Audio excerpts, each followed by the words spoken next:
the 11th pick, the Miami Dolphins select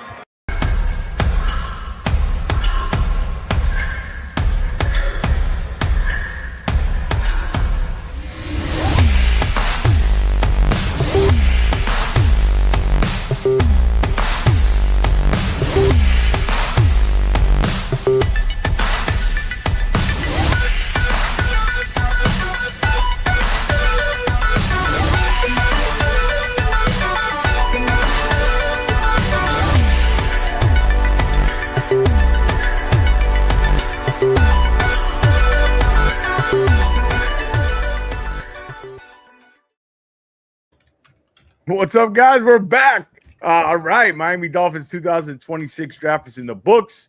And I'll say this right away. There's a lot to like here. This wasn't random. This wasn't just chasing the board. This was a clear vision. You could see the identity they're building on both sides of the ball. Now, the question is, did they get enough value? How good can this class actually be? We'll break it all down. So let's just jump into the war room. As my co-host and co-pilot, are you recovered yet, Mr. Jason Sonny? How are you? I'm 90%, but I'm almost there. It was a Monday today. It was an actual Monday of a Monday, but it was a great Monday. Shout out to the chat already, man. We see the regulars already. We see you, George, Jason. Thank you guys so much for showing up here. Yeah, we're gonna get in all day, then we'll give our final verdict. But let's get right into it. I think the first thing that I want to talk about here is after this draft's in the books, what's the new team identity going to look like, right? I think the direction that John Eric Sullivan went, and they had a clear plan in this draft. Okay, so let's start off. All right, so when I came out of this draft, the first thing I was thinking is this team's really putting an identity, especially on offense, because I don't think they're completely getting away from the zone, Jason, but I think they're going to lean into more of this power run game gap system, and that's better for it because he wants to play well in December. He wants to play well in January and hopefully in February. Look at the guys they brought in, Kadyn Proctor, and we'll get into all these guys' grades.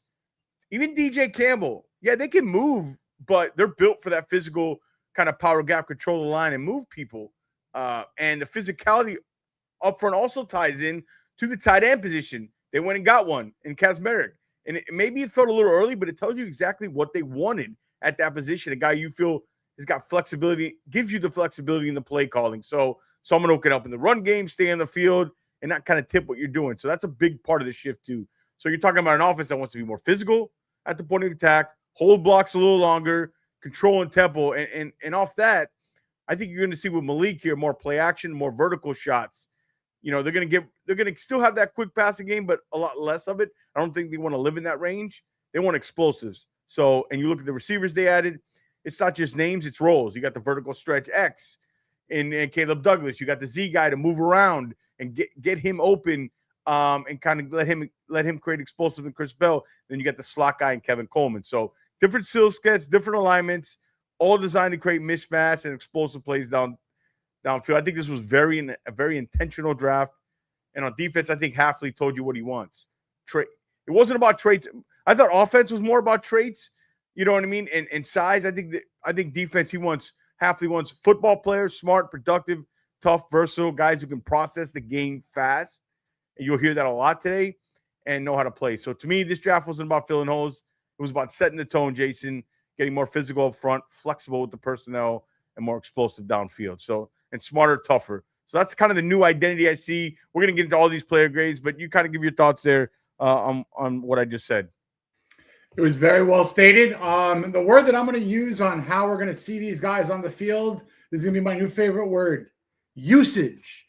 How are they going to use them? Where are they going to play them? And that's everyone. That's everyone. Kadyn Proctor, where is he going to be? Is he going to be immediately a guard? If he is going to be a guard, do you put him right next to Patrick Paul? Do you kick Jonas Savayanaya to the right, or maybe even give TJ Campbell an opportunity to win that job? Or do you put Kadyn Proctor on the right and maybe even say, you know what, Austin Jackson, you're not the future. Kadyn is. You're sliding into the right guard spot. We're going to put the big man, the big fella, as a bookend to Patrick Paul as a right tackle. And I want to see Kadyn Proctor get either a wildcat snap or a reception, but that's another thing that's neither here nor there yet for talking about his offensive line role. But going down the list, Chris Johnson, right off the bat, the number one cornerback in the room. Can he play the slot? Sure. Put him on the outside. He's an outside lockdown cornerback. Absolutely. If they want to mix up with a little flexibility, great. But it also opens up things for Jason Marshall Jr. to really hopefully take over that nickel role officially. They kind of wiggled him in there last year. He's an outside guy, but converted very well. Jacob Rodriguez will probably start off as an off-ball linebacker and then eventually move his way inside, when the Jordan Brooks era is over. But I'll tell you, Kacmarek, we know his role, big, nasty blocker. When he does get an opportunity to bring the ball in, he's going to catch what's thrown to him. Chris Bell, you know what? As you said, he'll move around, but I don't want to push him in.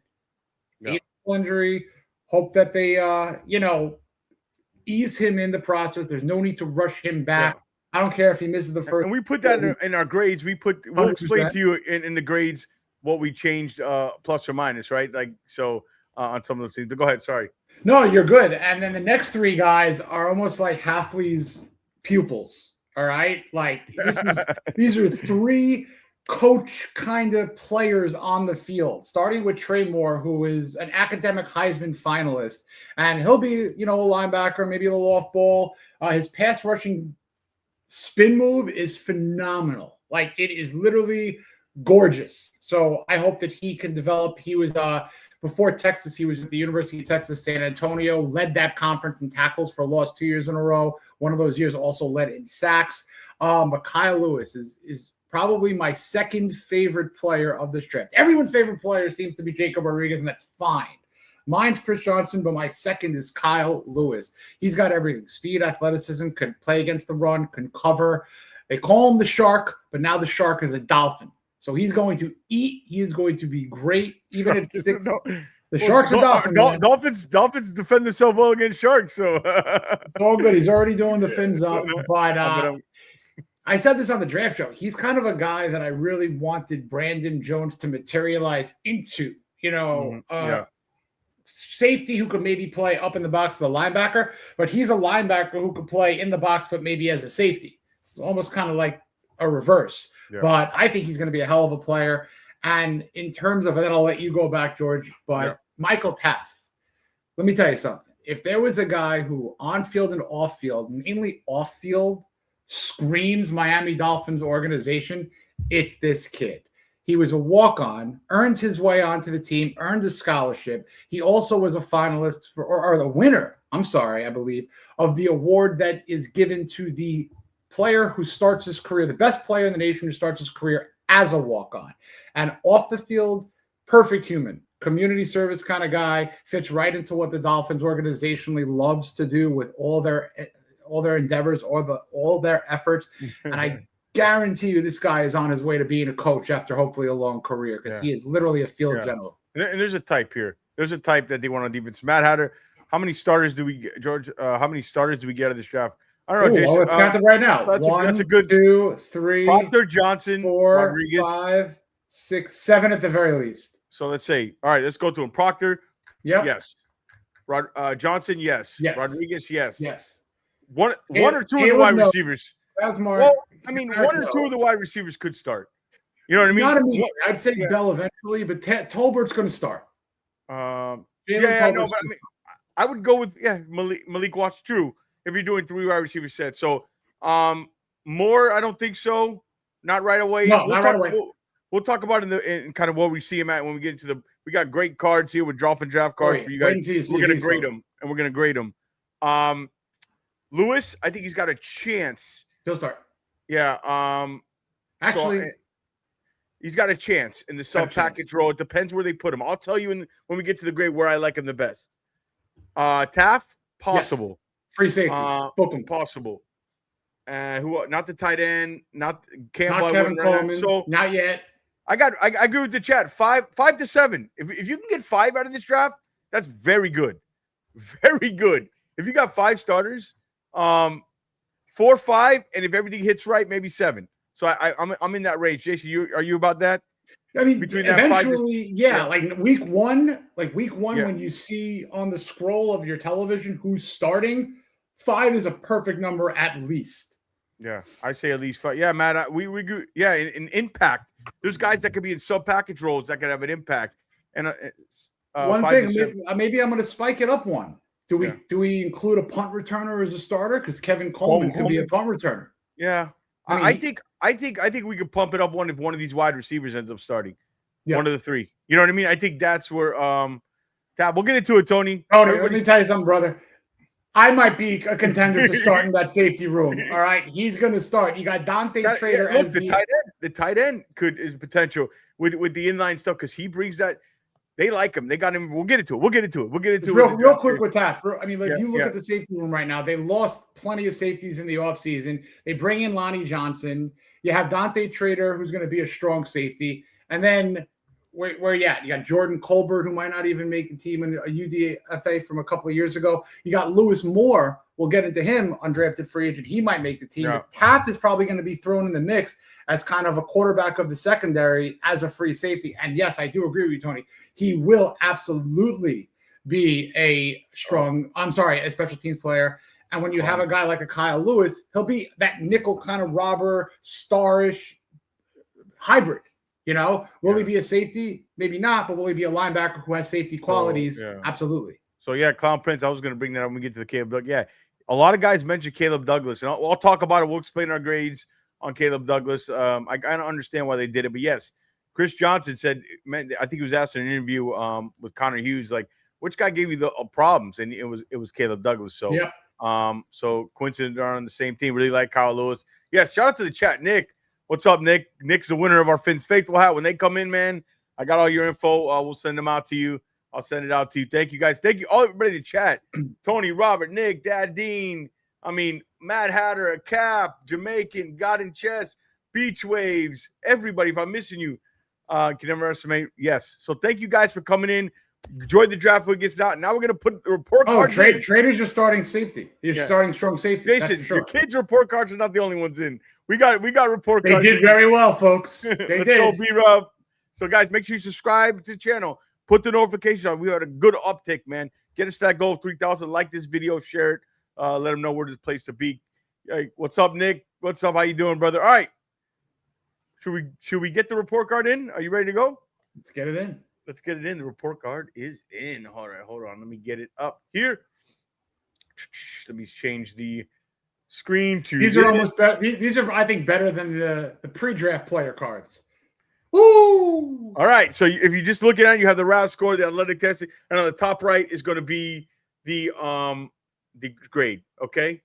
All right. And B-Rob, we just went over the draft, the identity, what it kind of missed. Now we're getting into grading each player on the player card. So you came in at the right time. All right. Let's start off at the top here. I hope you guys like the little graphic in the player card here of our guys. All right, let's start off with the top. We gave a B+.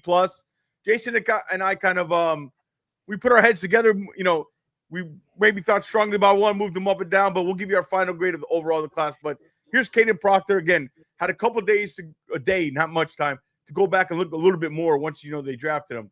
I mean, this dude. I mean, when you turn on the tape, and I did it again. What stands out to me, and again stood out to me, is how well he moves for his size. I mean, the feet are lighter than you expect. The kick side is so clean in pass pro, man. I almost came away that I like him at tackle more than anything. He can hold up one-on-one. Dude, he's just hard to get around, right?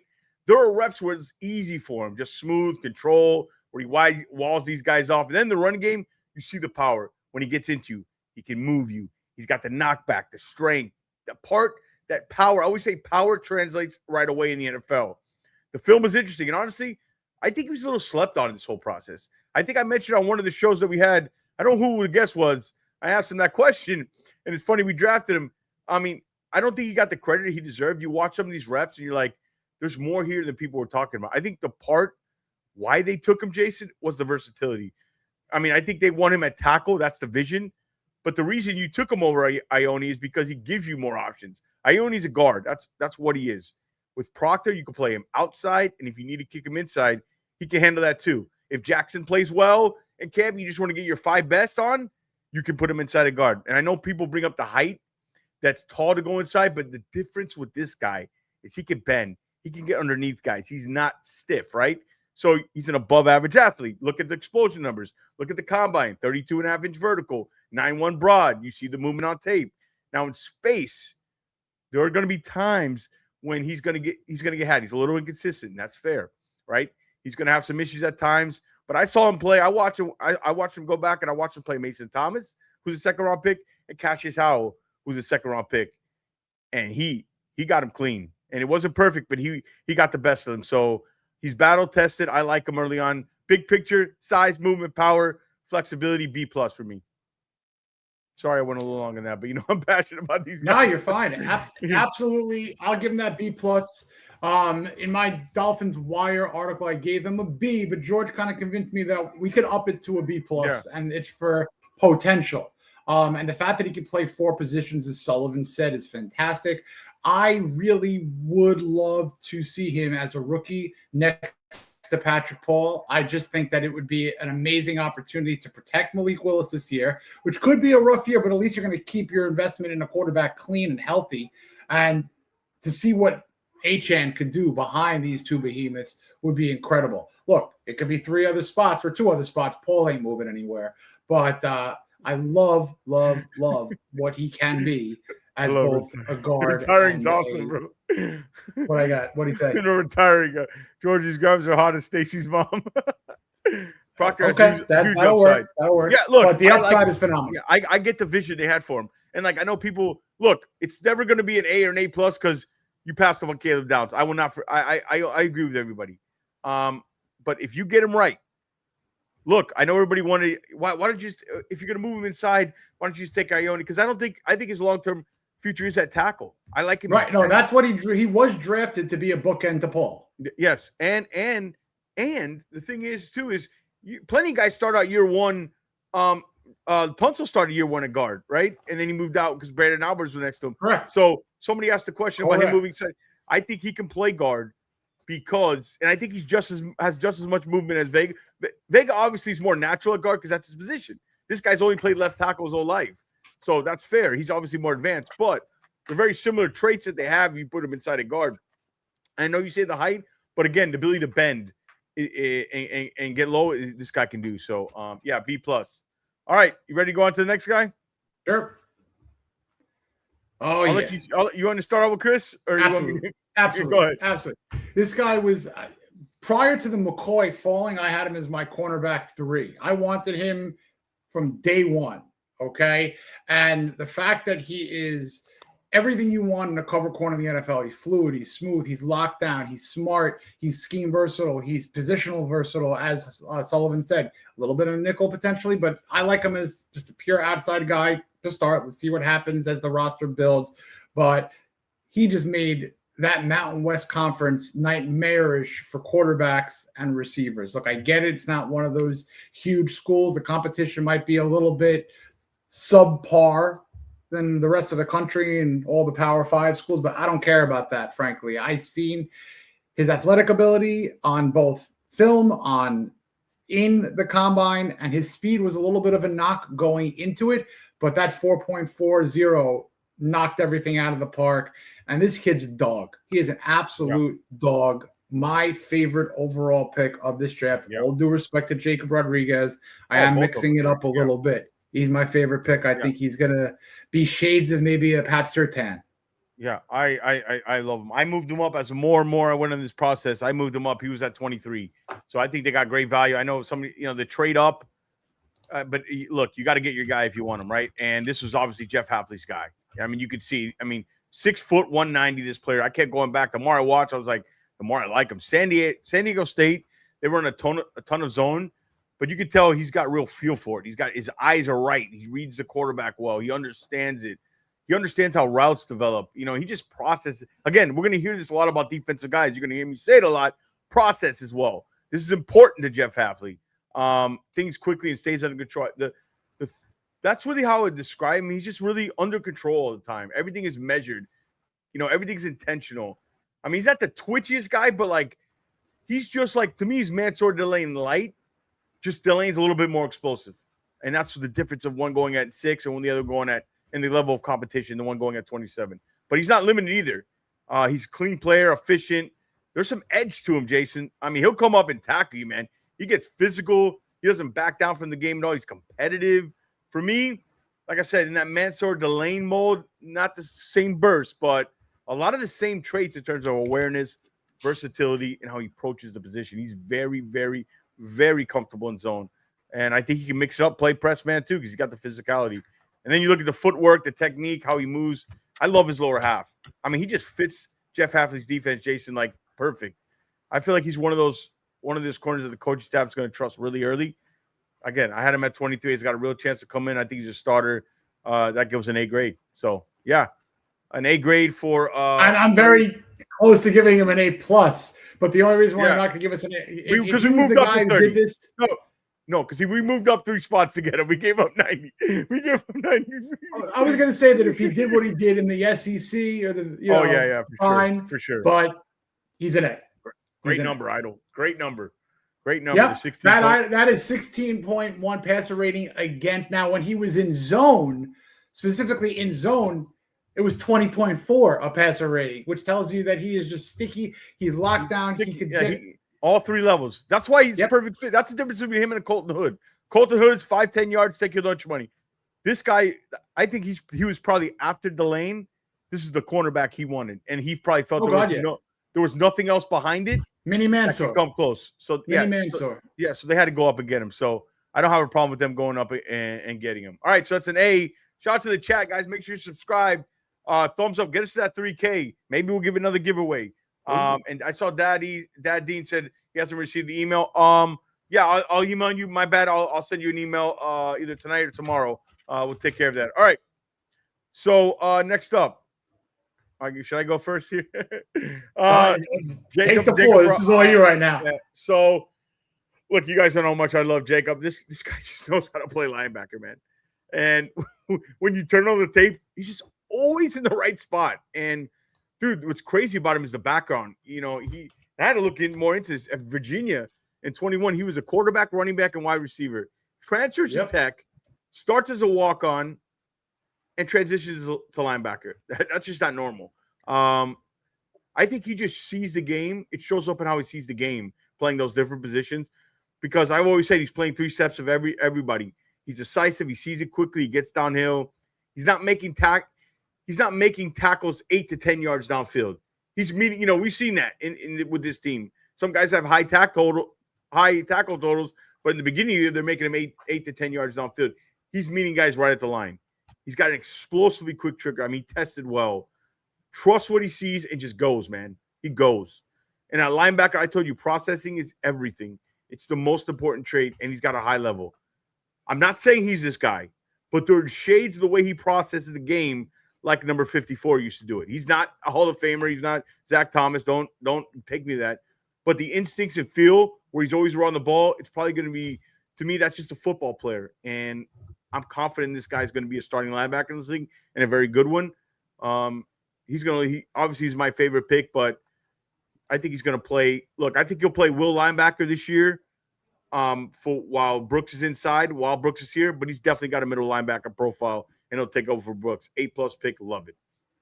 Turnover machine. This team needs to pop the ball out. 7 forced fumbles, 4 interceptions, I believe. Listen, that C is going to translate into the pros. He is a captain material type player. Obviously, the fans are going to love him. I'm going to start growing the mustache. We all love the guy. Yeah, hold on. Jahiri, yeah, I did send you an email.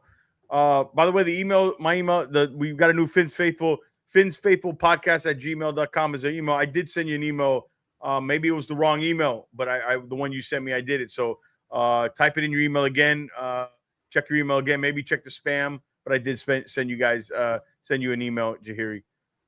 I'm going to think that. All right, let me give you a little story. I was in an opportunity. I went on a little dolphin vacation cruise trip with my family. The Dolphins were on that boat, and Kim Bocamper had a great sermon of talking about how when people were gathering around and other Dolphin legends were just watching Zach Thomas, when did they know? I asked the question. I literally asked the question, when did you guys all know? OJ McDuffie, when did you guys know that Zach was Zach? And they were like, kind of day one, just his leadership ability, what he brought to the table, his tenacity. And I'm not saying he's going to be a captain day one, but we're going to know, Jahiri, that from day one, he's going to be a captain-like player.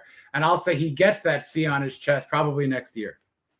Yeah, he's maybe got, even in year 3. Yeah, but these guys play in the on NFL. Yeah, these guys usually translate well. Let's hope, right?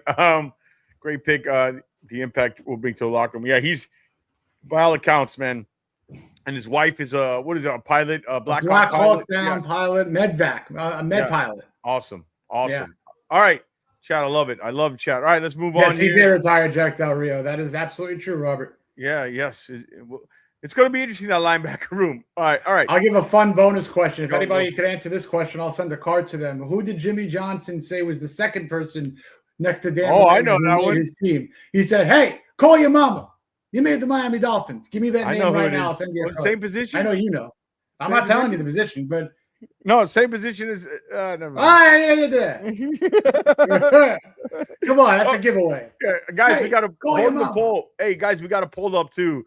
Your grade the Dolphins draft, so make sure you vote in that. All right, let's move on. I got the green dot. Probably, yep. Larry Izzo. There you You're go. 100% right. Correct. Robert, we'll get you a card. I'll do Sorry, maybe I gave it away. All right. I'll start with Caleb Douglas. All right. So I know this is probably the most criticized pick, C+. I'm not going to give a guy anything lower than that. It hasn't hit the field yet, right? Nothing lower than a C. This was an interesting pick, most criticized, because to me, look, this probably fell down to a couple guys. You're looking at Douglas, maybe. I think it was between him and Brazel, not Hurst. Looking at the style they wanted, maybe Hurst. I know there was talk they wanted Malachi Fields. I'm actually glad they didn't get Malachi Fields. The Giants moved up. I'm fine with that. I wasn't a huge Fields guy. But I went back and I looked at Douglas again. Because, again, when you draft a player, now you can really focus. You're not focusing on 150 guys. You're focusing on 13. So I started to understand exactly what they're betting on here. This is a long-range receiver, man. 6'3", real speed. He can open up and run. Once he gets on, he eats up ground in a hurry. He's a striding athlete. He's smooth. Like, it's deceptive. He gets up on you quick. You're like, whoa. And he's got that kind of wingspan that can give you that catch radius. And I think the production backs it up. He had 29. We talked about Hurst. 29 catches of 20-plus yards the last 2 seasons. Top 10 in FBS. So this isn't just traits. He's actually creating explosives. And you watch him, he sinks his hip. Like I talk about Brazel, this guy sinks his hips as well. That's why he remind me a little bit of Brazel in that sense, but he's got a more refined route tree. He moves better than you expect for a guy his size. I think his real home is going to be an outside X, somebody who can stretch the field vertically and on play action. There's some Green Bay vibes. There's Marquez Valdes-Scantling vibes to me. A little Martavius Bryant in the way he moves. You shouldn't be surprised when you see the tape because there's so much Green Bay vibes to this guy. You know what I mean? All 3 of these receivers they drafted, especially the one we talk about, Coleman. I like how he fits in the room. You've got Coleman inside as your kind of separator to the slot. Bell is your movement piece, and now Douglas is your vertical presence. I think it fits together. I think there's things he's got to clean up. The drops, it's real. He needs to get stronger against press coverage. It's going to be a big jump for him. But he had a really good Senior Bowl week. A lot of people said, like Clown Prince mentioned earlier, he was tough to deal with, and you see the flashes. For me, it's a C+ because we got to wait and see. And I should have left that for Jason, but this is the one position I trust on this staff. They're right. Looking at a guy with a real upside here as a weapon. Now we'll see if he nailed it. This is, we'll see if they got it right. Is he seeing what he's supposed to be seeing? But I trust him in this. This grade could easily go up. But it's a wait and see, Jason. Yeah, to expand on what you said about trusting Sullivan at the wide receiver position, we've mentioned it before. His father, Jerry Sullivan, former wide receiver coach for the Dolphins, 50 years in this league as a wide receiver coach. You can't tell me they weren't on the phone talking, watching film together. This guy, Sullivan, probably knew how to evaluate wide receivers before he was watching Sesame Street. So the fact is, I'll tell you what I like about Douglas more than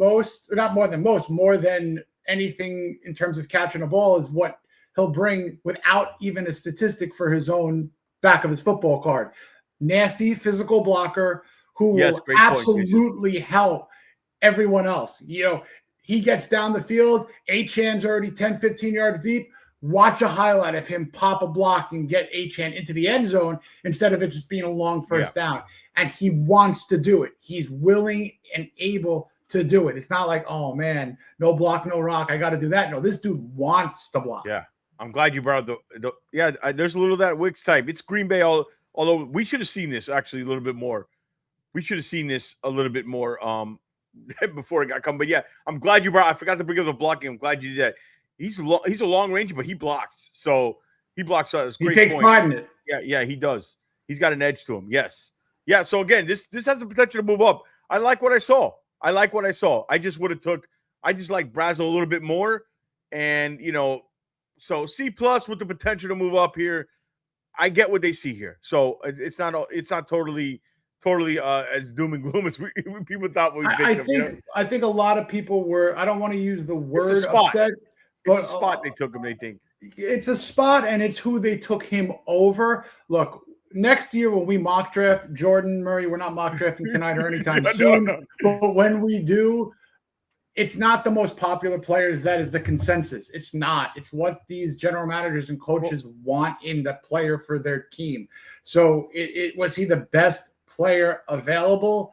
Maybe not in a universal sense or in a popular vote sense, but was he the best wide receiver for what Sullivan wanted for this particular receiver on the field? Possibly. And we'll see if it comes to fruition. Yeah. No, I agree with you 100%. And look, this particular draft, you got to be careful. There was no consensus. So next year might be a little bit easier to read. This was just a very unique draft in a lot of teams, not just the Dolphins. So this was very different, this draft. It was really hard. It was volatile, no consensus board. So, yeah, great point. All right. You want to start with what's the nickname for him? The Tasmanian Devil, as per David Furonis. That is not mine. That is Mr. David Furonis. Great job for David. Great job there. Yeah, that was pretty good. Initial reaction, I'll take this as an initial reaction. What are we doing now drafting this kind of a player when there's these players left on the board? After looking at how nasty of a blocker he is, old school type Y inline style blocker who could really help create an expansion of the offensive line. Look, everyone loved when Mike McDaniel put that sixth lineman in there. Things started opening up a little bit. Mike McDaniel's gone. We're not doing it with a sixth offensive lineman. We're doing it with a tight end who can be an extension of the line. Yes, absolutely. 99 is the best blocking tight end in the draft. And when he will get his number called on to catch a pass, he's probably going to end up being like an 80-85 catch percentage kind of guy. He doesn't have anything. Look, if he gets 30 targets, he'll catch 25. Matter of fact, Jason, he didn't have a drop on film. He did. No, he did. And look, this was, you know what this was a pick for? December at Buffalo. December at New York. God willing, December or January in a place like Arrowhead. You know what I mean? This is an absolute fantastic cultural team attitude identity pick. Okay. So you don't need to draft him on your fantasy team, but he'll help Achane for sure, and he will help protect Malik Willis. So I really do like the pick. I came around within 12, 20 hours. I came around on it. Yeah. Just again, that's who true left, confidence.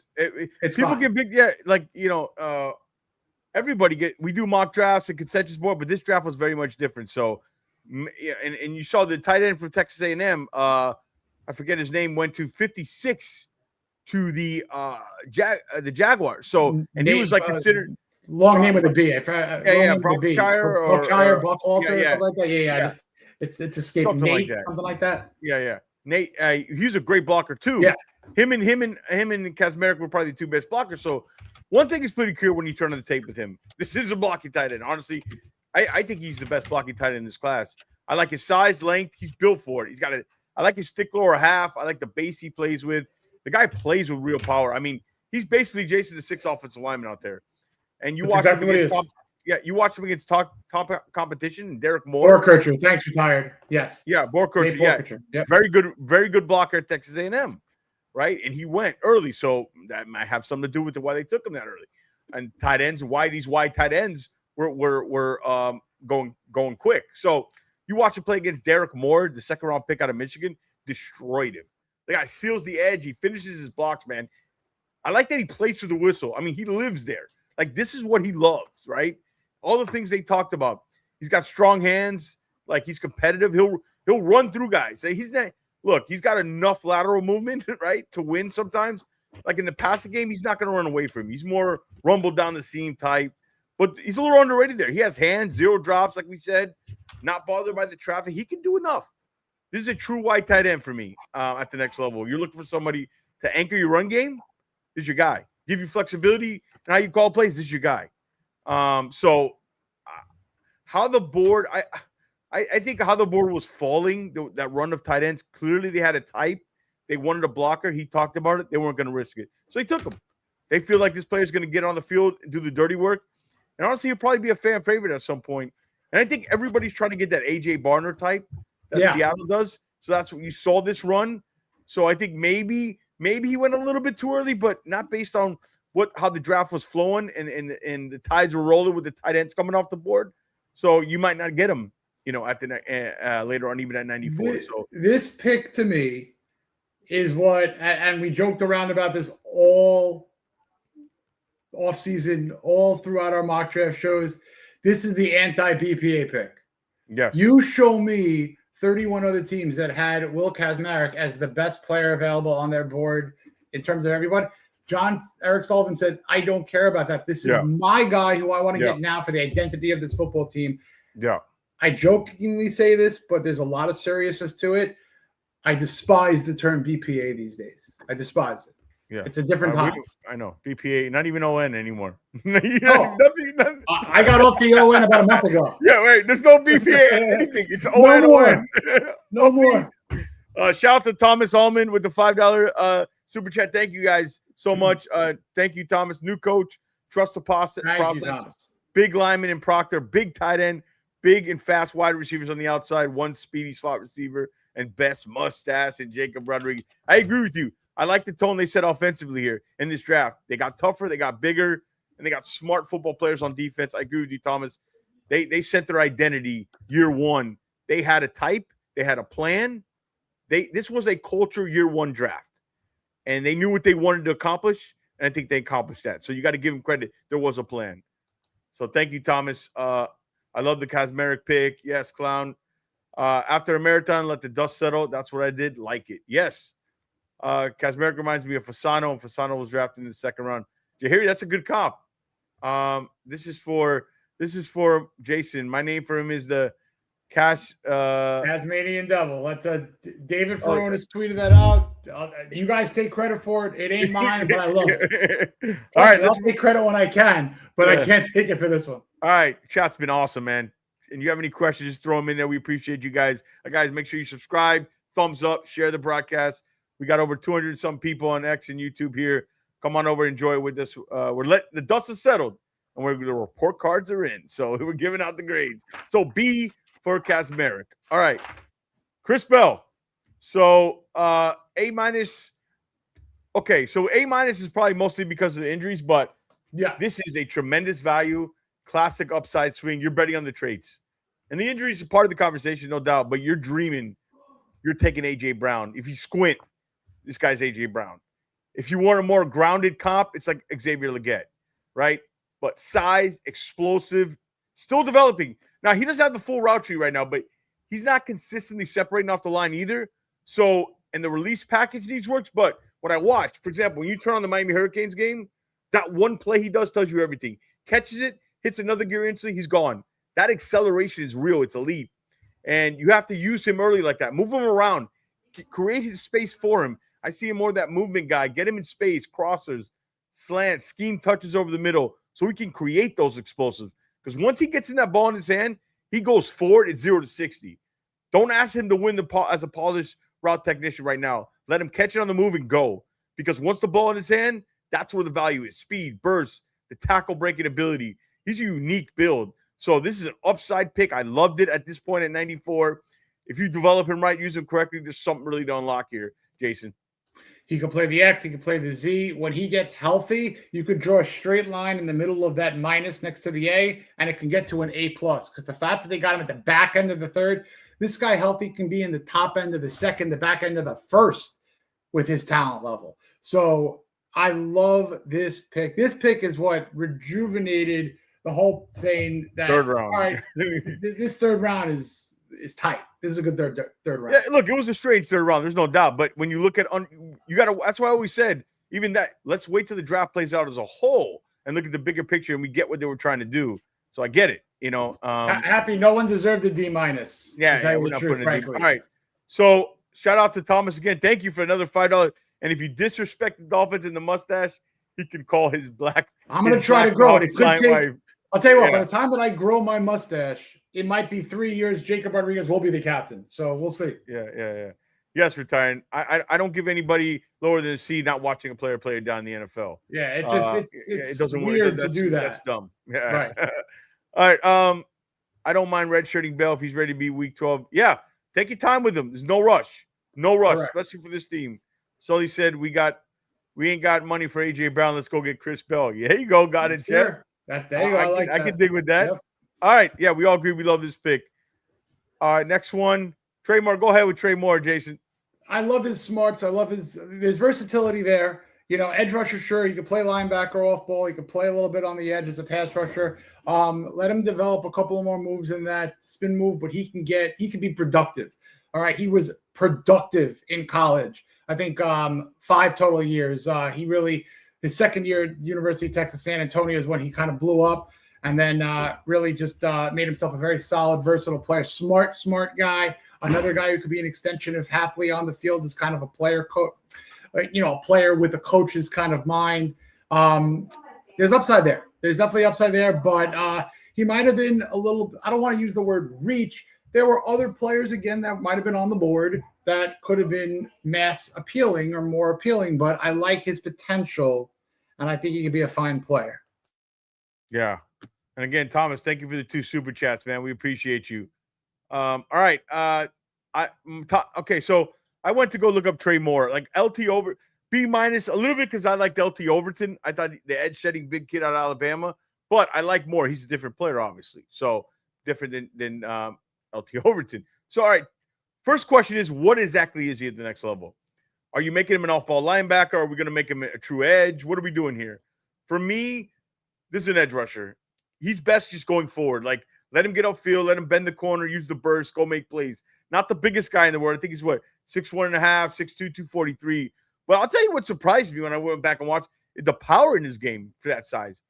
I didn't like asking because when I saw him a little bit at that off-ball linebacker playing sideline to sideline, I don't think he was effective. I don't think he wins there. I think he wins attacking out the line, rushing the passer. I think he'll be in sub packages early. So for me, if Miami's playing his third down, obvious passing situations for him, let him get after the quarterback. I really like the pick. I see him as a pure edge rusher. And if he can use that strength and develop a little bit more in the running game, the more he's going to be on the field. The only thing is I probably would have gone over to there, but B-, good player, really good player. At 30.5, I think career sacks, flashes a lot.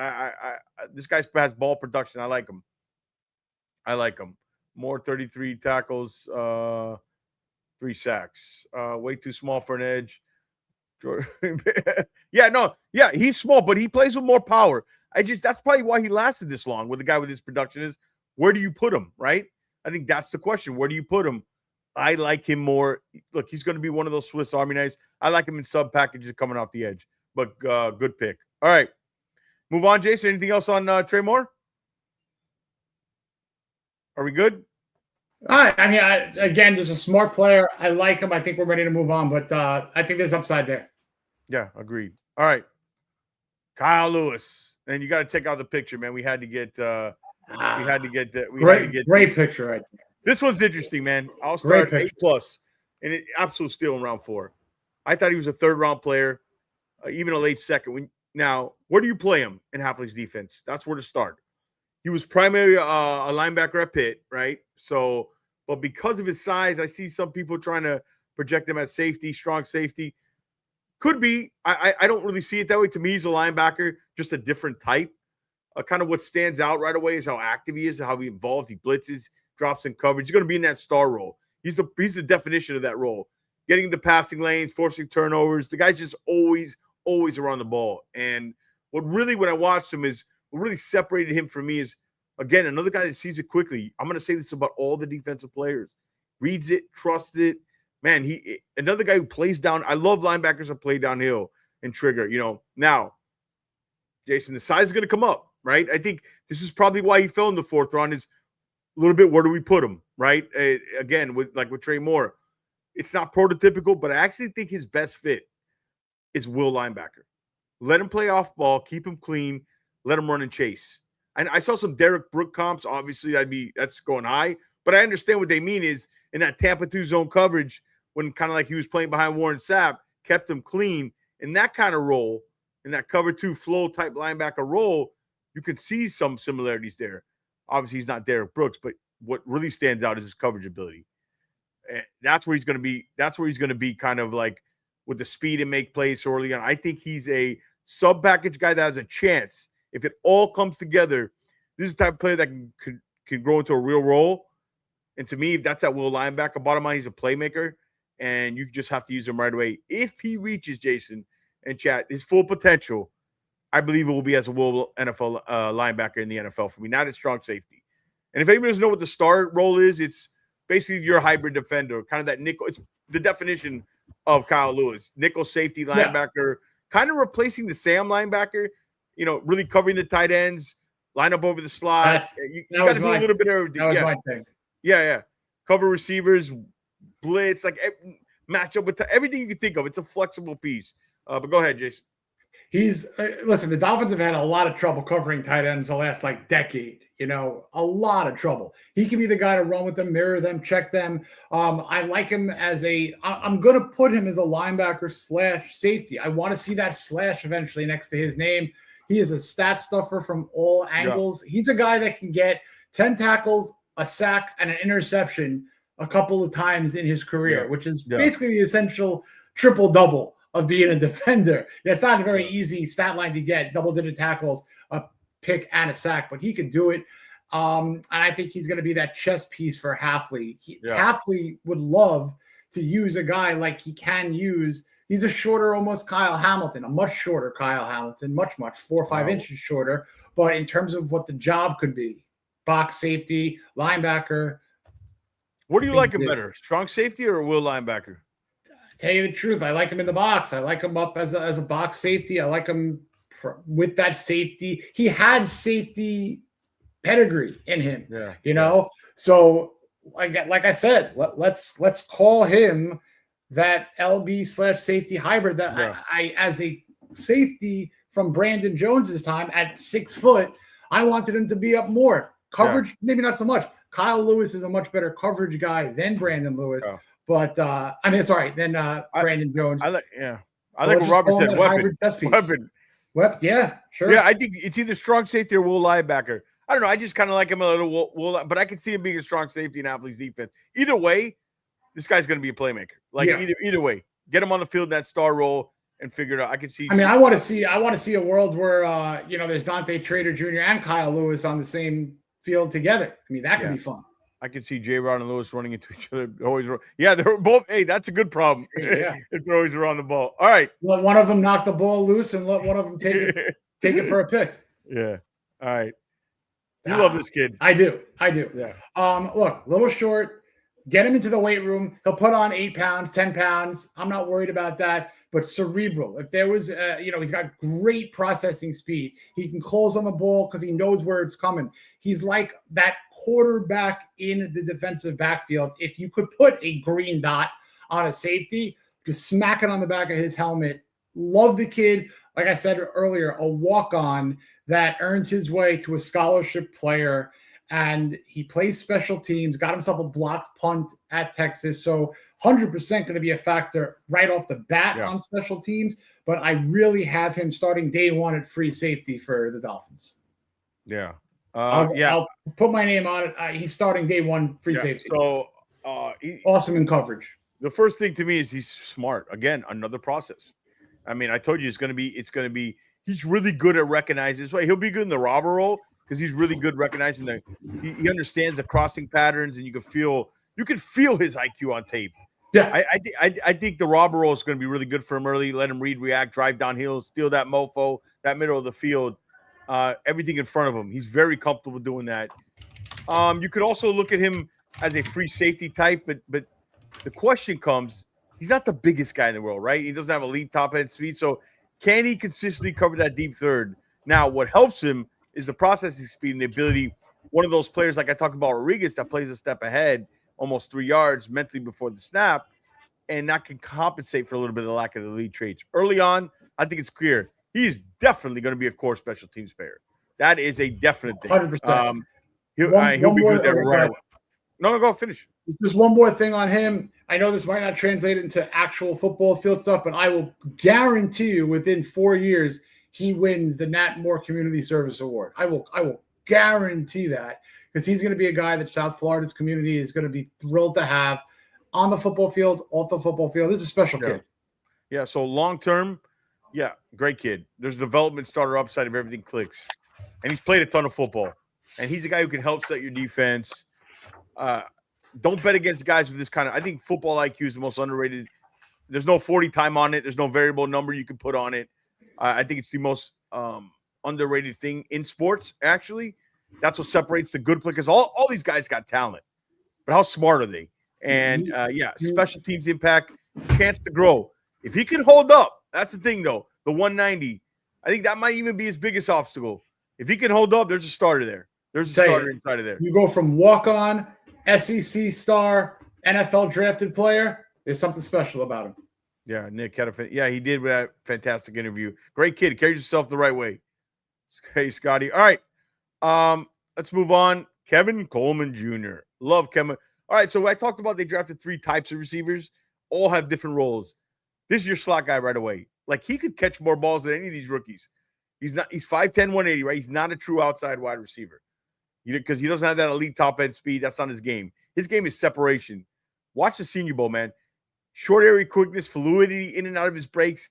Dude, he gives DBs problems, number one. You saw it all week at the Senior Bowl. Dude was cooking guys, consistently winning. I mean, I look at that receiver group and say, if one of these rookies, right, if I was going to bet who had the most catches, it might be Coleman, because dude's going to live in that slot. I think he's going to get a lot of targets. He's a chain mover. I really like how they built the room, Jason. You got, again, the outside presence, the move player, the space player, and then Coleman as your inside guy. Great hands, reliable, just really quick and shifty, man. And I think those things translate. So, yeah, Coleman Jr., don't overlook him. Might not be the flashiest name, but I think he could potentially be the most productive right away. I think it was a good pick where they got him around 5. 1,000%. Two-phase player. Like you said, slot guy. He can be a punt returner. A punt to the house. But here's the thing that I like about him. I always try to find little intangibles or just kind of like little factoids that tell me that they're a good player. This is going to be his 5th. This is not a bad thing. This is going to be his 5th program in 5 years. He went to 4 different schools, and he started at every one of them. So that tells me, all right, got to learn a new playbook. A lot of schools, though, Jason. I'm glad you brought that up. This day I'm glad you brought that up. This day and age, that's fine. But what he did at each one of those phases is he became a starter. So, like I said, got to learn a new player. I got to learn a new playbook. Yeah. Not a problem. New quarterback, not a problem. New coaching staff, not a problem. Just get me on the field. And that is what I think he is. That's his power, is his ability to adapt, assimilate, and I think he's going to do well. And I think he is going to give my guy Malik Washington a little bit of trouble in both phases of the game. Special teams and wide receiver in the slot. Like the player. I like the player. And he carried the ball too a little bit. It's very similar to Malik. Ian Cummings drafted him in our mock draft, I believe. Yes, he did. Great call. He said, somebody we got to get back on. And we might have him on pretty soon here. I think very soon. Yeah, I think very soon. All right. Good pick. B. That was a B for us. Solid B. Triori. I'll let you do with the name, but I'll let you. You want to go first, Jason? Yeah, I'll give it a little bit. Look, the reason why he's a C+ is a little pun here. We're going to see what happens, and the plus is for potential. Yeah. Soccer player from, out of London, right? Now, he was a goaltender. Now, if you're looking for a soccer player who you want to catch passes, that sounds a little weird, right? But he was a goaltender. A little inner Miami action, He was a goaltender. Yeah, a little bit of get him in front of those soccer teams and soccer games. But great speed. If he was at the NFL Combine with what he put up in his measurables, yeah, in another scouting situation, he would have been top 3 in 40 vertical and 3 cone. All right. He was the second fastest time of evaluated tight ends next to Kenyon Sadiq, but he just didn't do it at the combine. You know, good project. He's not going to go against the roster from a 53-man standpoint or count because he's an international pathways player. Another reason for the plus. I mean, look, he could probably punt the ball, idle man, easier than he can kick field goals. He was a goaltender. I'm sure he's got a boot just as well as he has good hands. Very good athlete, excellent hands. Look at that RAS score. So don't look at him in 2026. Look at him maybe in 2027 as a guy who could factor in. Yeah. And if you look at the that's his touchdown celebration, the sipping tea. I had to get that one in there. We're gonna call him the Big T, TEA. The Big T. The Big All T. right, so this one I had to go back and really dig into. Because let's be honest, how much of us were going in the priority? I mean, I knew of him. He's been in a couple stops, but once I turned the tape on, like really got into it, I was like, oh, I see why they took the swing. I mean, first of all, you mentioned the background. Born in France, grew up in London, all that good stuff. Came through the NFL Academy in the IPP pipeline. He didn't even start. I think this is the big question. He didn't even start playing 11-man football in 2020. So he's really young in football years. And you could see that, but what you really also see, Jason and Chad, is the traits. He's got such intriguing athleticism, man. He can run. He moves well. As a receiver, he's better than you expect. He's smooth. The guy separates, and he gives linebackers trouble, man. They have a tough time staying with him. He's really a natural. I mean, for a guy who's only played that long, he's really got natural ball skills. Honestly, better hands than you think for a guy with this. But he tracks it well. He's comfortable. I mean, there's creativity after the catch. I was like, to me, this is a developmental F tight end, big slot type. I'm like, wow. He's not a finished product, but he's got real pass catching upside. Yeah, he's raw. It's going to take time, but this is an ascending player. And again, you mentioned the exemplars. That might have something to do with it with 13 picks, but if he can play early, if he shows up and is early, he could be a contributor. You never know. He can get on the field. I wouldn't guarantee it, but I think in the back of their mind, they're like, all right, we took 13 guys. We can take a guy and have him in case. We don't even have to worry about the practice squad or anything. He's not a blocker, Hoodie. Yeah. He ain't a blocker. He's raw. He's raw. He's an F. You got your blocker. You got your blocker in. You got 2 blockers in Sims too that you brought in. He ain't a blocker. It's going to take time. This is an ascending player. But at the Shrine Bowl, he was good. Really strong week. You could see him putting together. So I get the upside swing. You're betting on the traits. Look at the vertical jump. Look at the 40 broad jump. The receiving ability and what he can become. I see it. I think there's this C+ could turn higher, but I like what I saw. Better than I expected when I watched him. So need those practice. Like you said, fellas, if anyone knows wide receivers, it's Sully. Yes. All right. Put him as a reserve. Put him on ice. He'll be iced tea. I'll be here all week. Oh, sorry. All right, guys. Make sure you subscribe. Make sure you give us a thumb up. Chat's active. We love it. We had a day or two to kind of digest this draft and kind of let it, sometimes the initial reaction, you got to let it kind of settle in and kind of go over it, go back and look. And we're doing that. We're giving our final grades here on the picks. Not final, the early grades, right? Final grades when they get on the field. All right. DJ Campbell. DJ Campbell. This is a classic traits, toughness guy. You're getting real experience here with Campbell. This is a right guard. He played a ton of right guard for the Texas Longhorns. That shows up.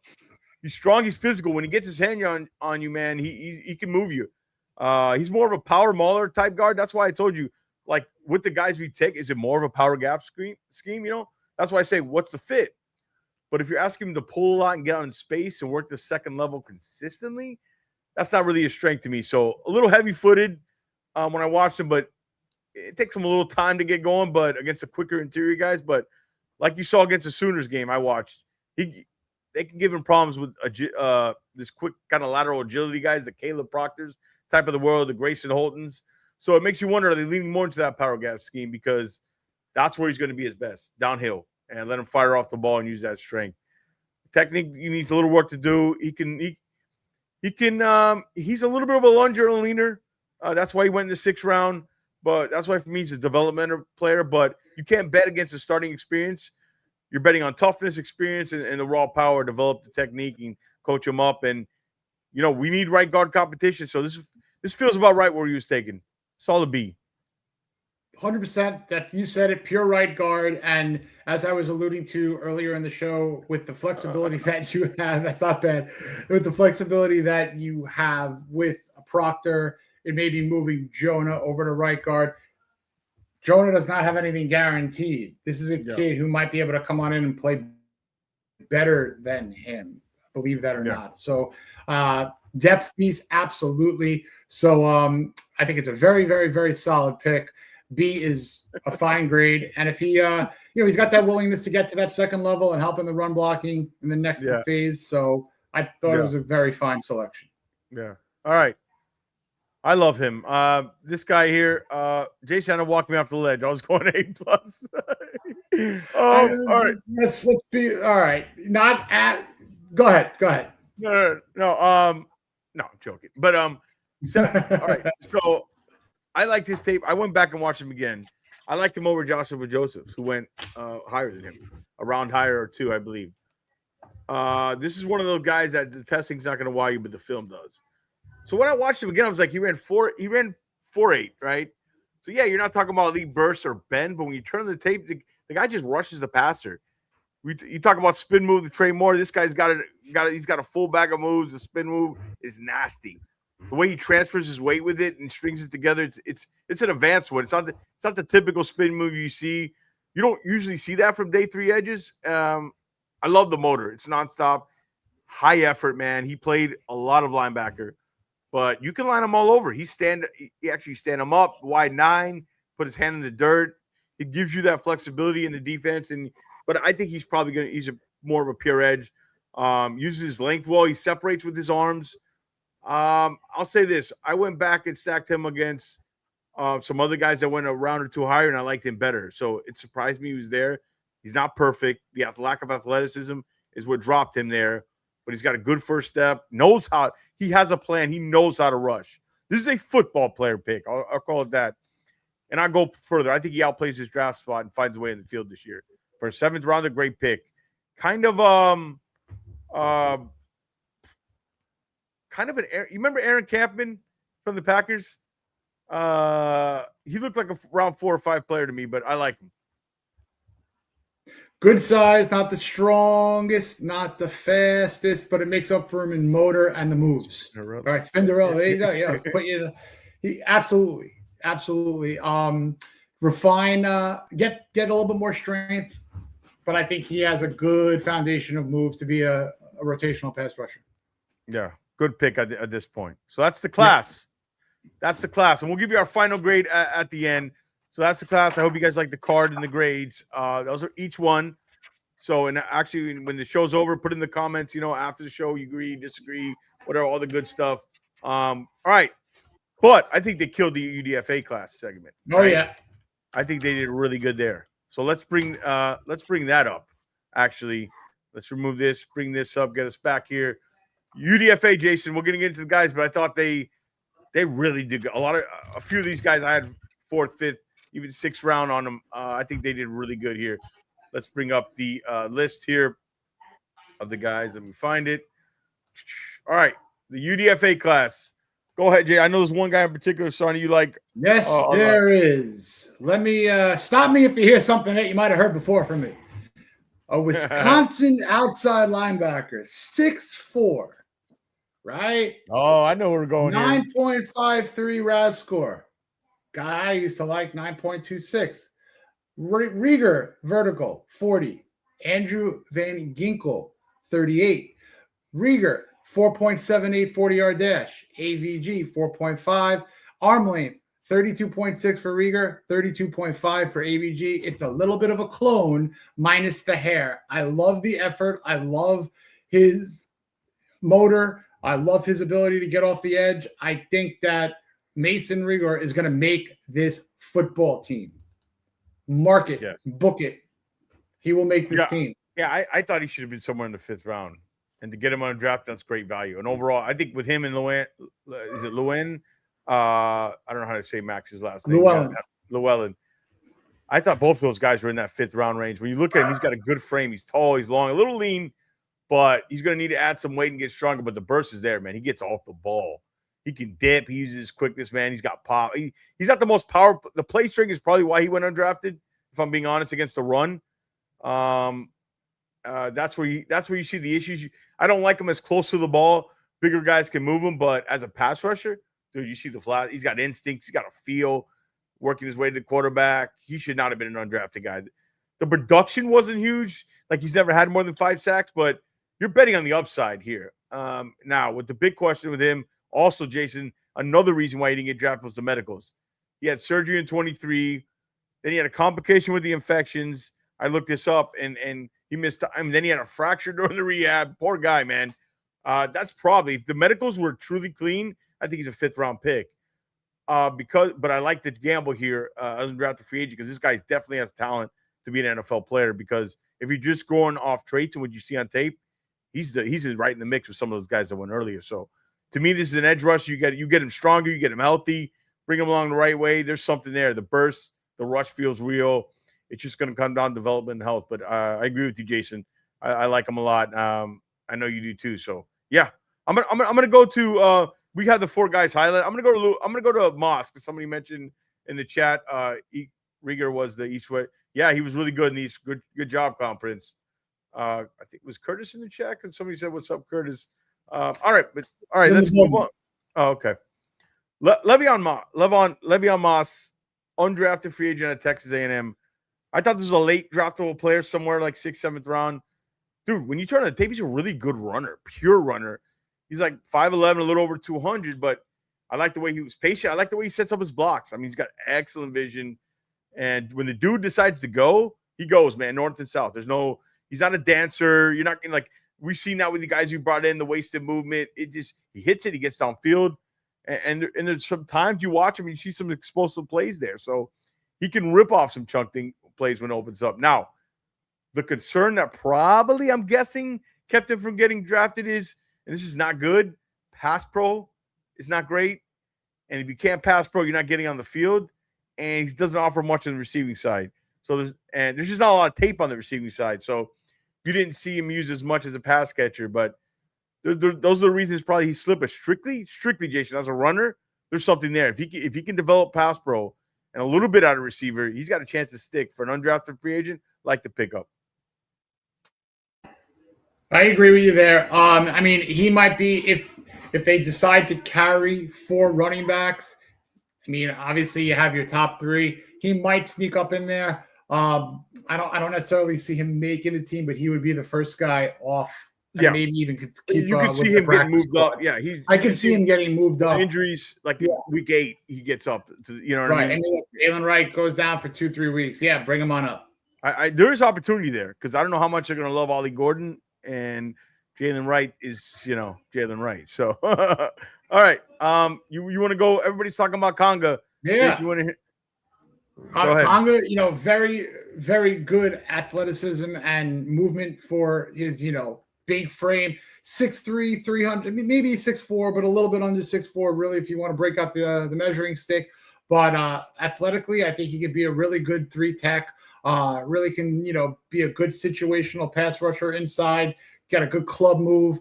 As an undrafted free agent, sure. I mean, this is great. They had him in for a 30 visit.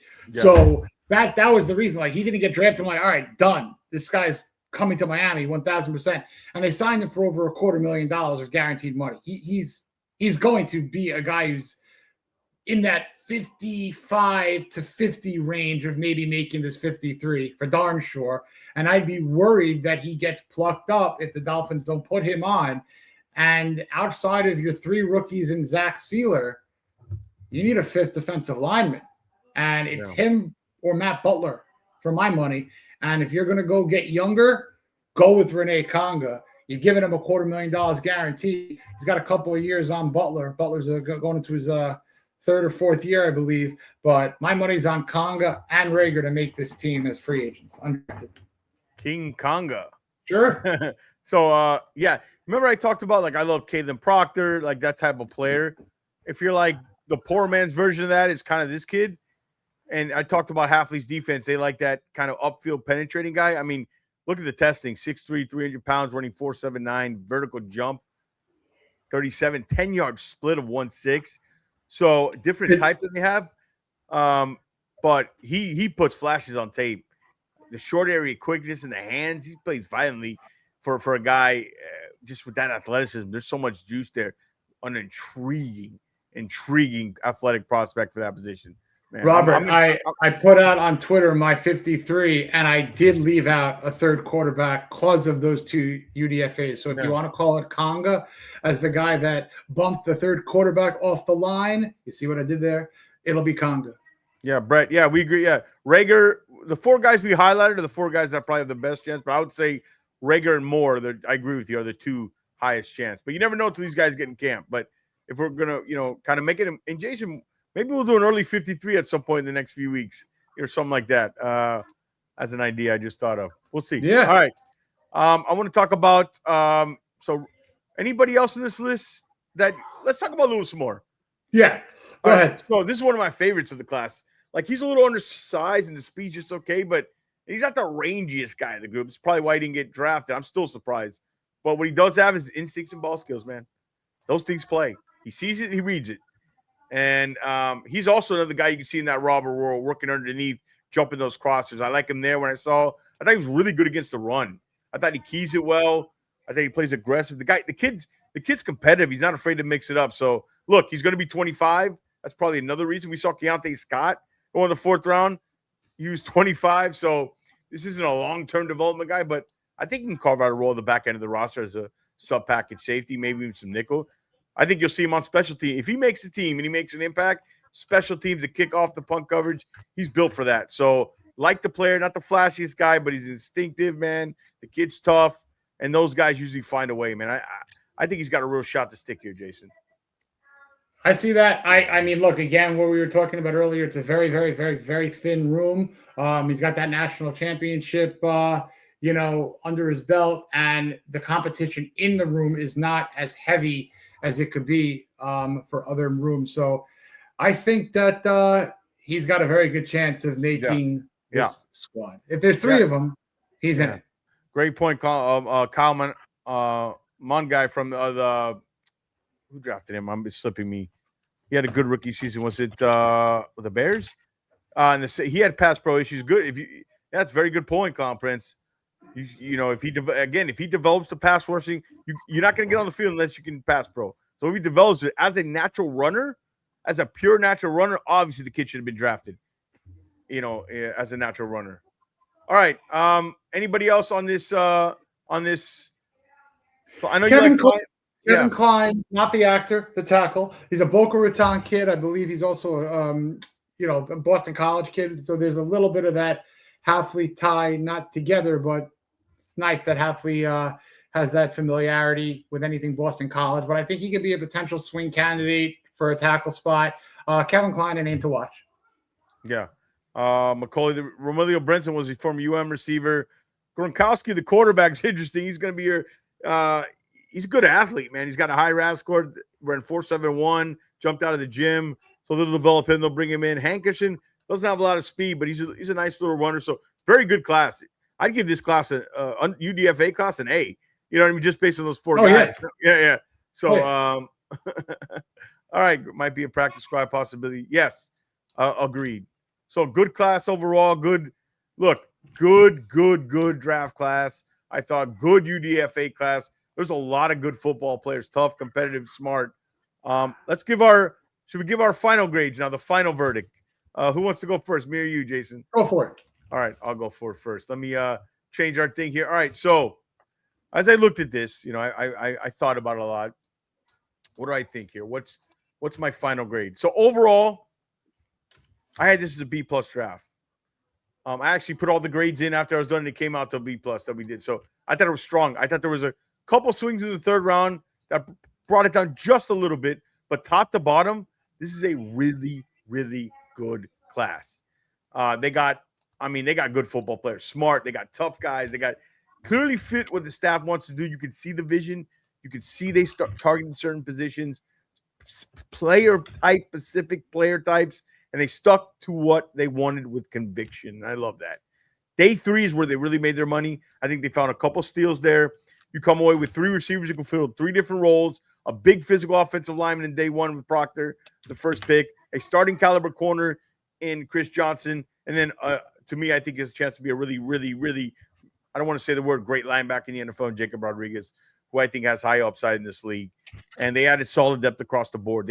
But this is not the flashiest draft, but it's a strong one for a first draft, culture setting class under a new regime. This is what you want. So when I step back and grade it, that B+, I do wonder in the third round if there's a little bit of reacting to the runs, but again, this is his first draft. He's going to learn from this. This is a year 1 culture draft. Set the tone, get the right guys in the locker room who can play, but also guys who fit in your building.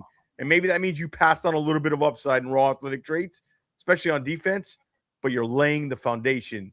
Then next year, once the culture's in place, maybe you lean heavier to true BPA. I know you hate that word, Jason. But to me, this overall draft told me the most. They know exactly what they want to be. B+. Sarni. Strength, athleticism, versatility, leadership. I like it. Culture changing, identity forming. If Rome wasn't built in a day, but you can't build unless you have a solid foundation below it. This is what John Eric Sullivan did. He did a very good build from the ground up, from the inside out. He said it. He did it. Okay. Offensive line first, cornerback next. He got 3 different type of receivers. He got another interior offensive lineman. He got a pass rusher, and he gave Halfley 3 really, really smart, intelligent, versatile defenders who I think are going to be, 2 of them could be captains for darn sure. 3 of them have been and could be. So I really, really think that the B+ is a perfect grade.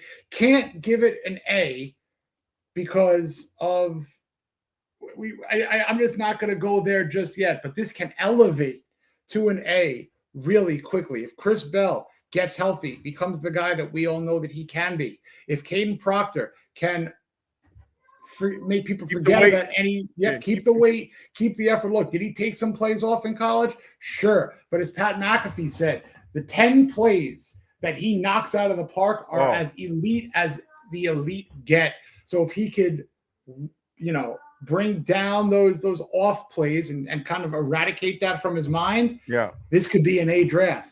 Okay. Absolutely. So I was really very, very happy with it. The body of work was rather good. Yeah, and I agree. And I think they took more upside risk on offense, but you could see Halfley had his hands in what they wanted on defense. Smart processing, tough guys who had production. They play. I think the bigger picture before we head out of here, can we rank 1 to 13 rookie players, George? Maybe that's another show, Dad Dean. That could be another show. We rank the rookie players. That's a good idea. I want to talk about big picture on this draft class. We talked about how volatile this draft was, and there weren't just a lot of blue chip guys. It wasn't a lot. It was just a lot of good, solid prospects. There wasn't a ton of separation between them. I think we saw it play out on draft night. Teams had very different boards. All of us who made boards had very different boards, so we should have known. One team's guy at 50 was another team's guy at 120. That kind of variance showed up all over the place, not just with the Dolphins. So when you look at a Caleb Douglas, again, we go back to him. The Dolphins had him clearly higher than Brazo and Hurst, even others in that range. Jacoby Lane, Branch. So that tells you everything you need to know about how the evaluations were spread out this year. And part of this is the nature of the class. Guys staying in school, NIL money, fewer elite prospects. I mean, it created this middle-heavy draft where from about 50 to 150, it was really all over the board. So it became interesting because, it's not just about who they drafted well, about who drafted well. It's about who actually saw it right. That's what this draft is. Not who saw it right. With so much variance, who saw it right. Front offices were really trusting their own evaluation this year. So this is going to be a great evaluation point for Sullivan. This draft wasn't just all over a great draft class. Is next year's better? So, look, from my perspective and my board, I'll get a little personal. I went back and counted. I had 68 of the top 75. And by the time you got into the 120, 130 range, all of them were gone. So, honestly, in this class where everything was so tight, I felt pretty good about how I did with the board. So, now we're going to find out. These guys get on the field. we'll see kind of who really had the best eye for talent. I think this draft can actually prove that because with the disparity across the board, it was all over the place. So I just kind of wanted to put that in there. This draft class was unique. Next year is going to be much better, we think, and it might be a little bit more consensus, Jason. So I think it was a good way to find out. We're going to find out if Sully saw it right? With Douglas and all these guys. So you fellas rocked. Another awesome show. Thank you guys. Crazy draft. Thank you guys so much. We got things in the plan. Guys, make sure you're subscribing. Comment after the video. Share it. Make sure you subscribe and give a thumbs up. We're going to give another giveaway probably at 3,000. We're almost there. So it's really cool. We appreciate the support on draft weekend again. It was awesome. You guys turned up, showed out, and we had a blast with you guys. We got a couple things planned this week. We're not finalizing, but we have a couple guys that are going to recap the draft, get some other guys' opinions. So stay tuned for that. Again, subscribe, turn on the notifications so you know you don't have to worry about it, but also check the socials. Another thing, I opened an email for the show, Finn's Faithful. I would spell it Finn's Faithful podcast@gmail.com. A lot of people have been asking about hats. I'm going to work on that. If you guys want to buy some, I can make it relatively cheap.